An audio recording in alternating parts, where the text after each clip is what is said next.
بسم اللہ الرحمن الرحیم۔ السلام علیکم ورحمۃ اللہ وبرکاتہ۔ ناظرین گرامی، شہادت امام حسین ایک فطری عطیہ تھا جو کہ ازل ہی سے اس ذات کے لیے لکھا جا چکا تھا۔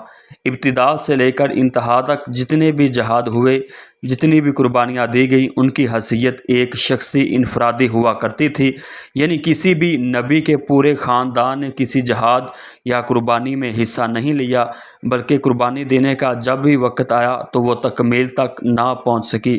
مثلا جب حضرت ابراہیم علیہ السلام کو نمرود نے آگ میں پھینکا تو وہ بڑے صبر و سکون، استقلال اور ثابت قدمی کے ساتھ آگ میں کود پڑے، لیکن اللہ تعالیٰ نے اسی آگ کو آپ کے لیے ٹھنڈا کر دیا۔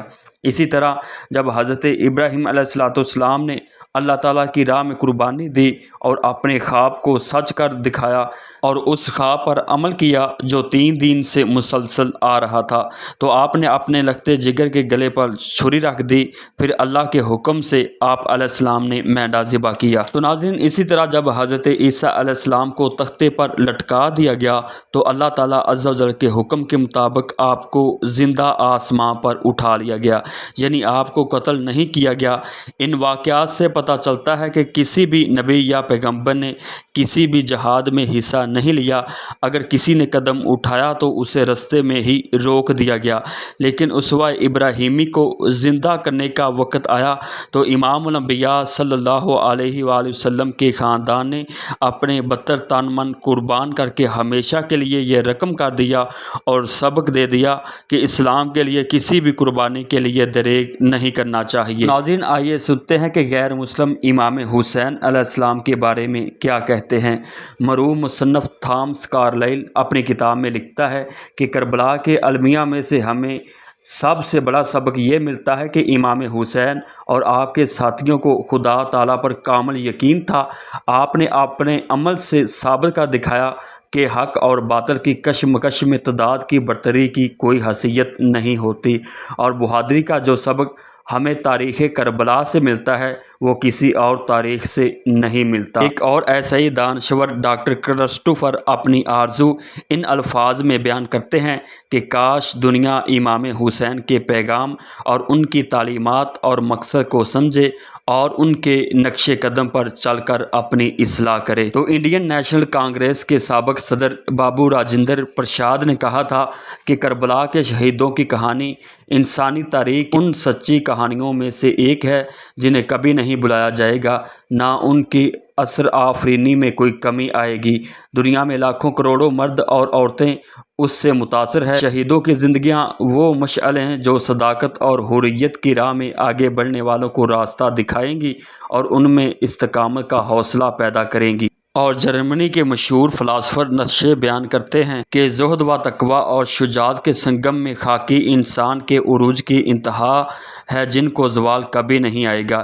اس کسوٹی کے اصول پر امام علی مقام نے اپنی زندگی کی بامقصد اور عظیم الشان قربانی دے کر ایسی مثال پیش کی جو دنیا کی قوموں کی ہمیشہ رہنمائی کرتی رہے گی۔ تو اسی طرح معروف برطانوی ادیبہ فریا اسٹارک جو کہ کئی کتابوں کی مصنف ہے، اس نے لکھا تھا کہ امام حسین نے جہاں خیمے لگائے وہاں دشمنوں نے ان کا محاصرہ کر لیا اور پانی بند کر دیا۔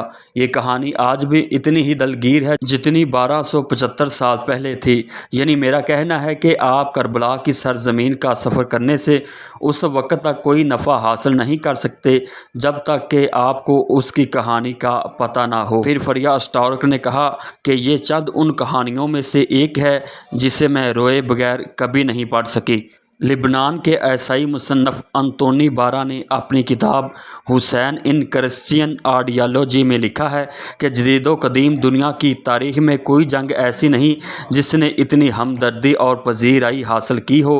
صرف یہی نہیں بلکہ موقع کربلا سے امام حسین کی باوقار شہادت کے علاوہ بھی دیکھنے والے کو بہت زیادہ اسباق ملتے ہیں۔ مہاتما گاندھی نے کہا تھا، میرا یہ ماننا ہے کہ اسلام کا پھیلنا پھولنا تلوار سے نہیں بلکہ ولی خدا خدا امام حسین ابن علی کی قربانی کا نتیجہ ہے۔ پھر انہوں نے کہا کہ اگر ہندوستان کو آگے بڑھنا ہے تو امام حسین کے نقش قدم پر چلنا ہوگا۔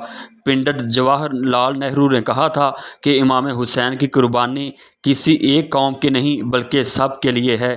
یہ صراط مستقیم کی اعلیٰ ترین مثال ہے۔ نیلسن منڈیلا جو کہ 25 سال قید میں رہے، انہوں نے ایک رات فیصلہ کیا کہ میں تمام شرائط پر دستخط کر کے رہائی پا لوں، لیکن پھر مجھے امام حسین اور واقعہ کربلا یاد آ گیا اور مجھے اپنے اسٹینڈ پر کھڑا رہنے کے لیے پھر سے تقویت مل گئی۔